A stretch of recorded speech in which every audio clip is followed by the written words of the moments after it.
नमस्कार, मैं Ravish Kumar. Supreme court ने 10 जुलाई को बिहार में चल रहे वोटर लिस्ट के विशेष गहन पुनरीक्षण पर रोक नहीं लगाई है।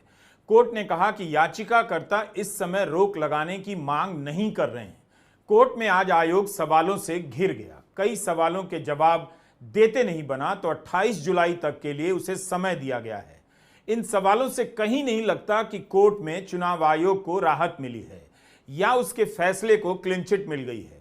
कम से कम आज ऐसा नहीं हुआ है। जो बड़ी बात हुई है वह यह कि सुप्रीम कोर्ट ने आयोग को सुझाव दिया है कि आप आधार कार्ड, वोटर आई कार्ड और राशन कार्ड को भी बिहार के गहन पुनरीक्षण में प्रमाण पत्र के रूप में स्वीकार करें।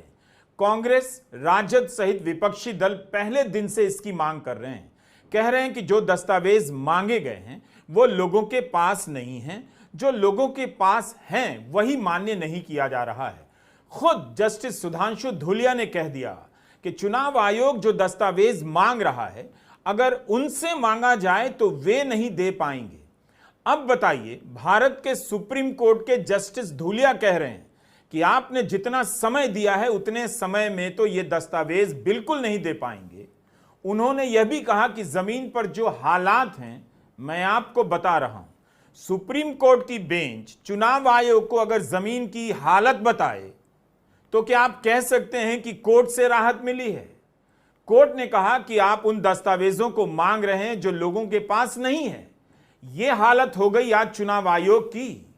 आप यह भी सोचिए कि आयोग जो दस्तावेज मांग रहा है अगर उनमें से एक दस्तावेज सुप्रीम कोर्ट के जस्टिस नहीं दे सकते हैं तो बिहार की करोड़ों जनता के साथ कितना बड़ा जुल्म हो रहा है। अचानक से लोगों को डोमिसाइल सर्टिफिकेट बनाने में झोंक दिया गया है। इसी के साथ चुनाव आयोग को 28 जुलाई से पहले 3 सवालों के जवाब भी सुप्रीम कोर्ट को देने होंगे। चुनाव आयोग को विशेष गहन पुनरीक्षण कराने का अधिकार है या नहीं? चुनाव आयोग ने जो प्रक्रिया अपनाई है उसका आधार क्या है?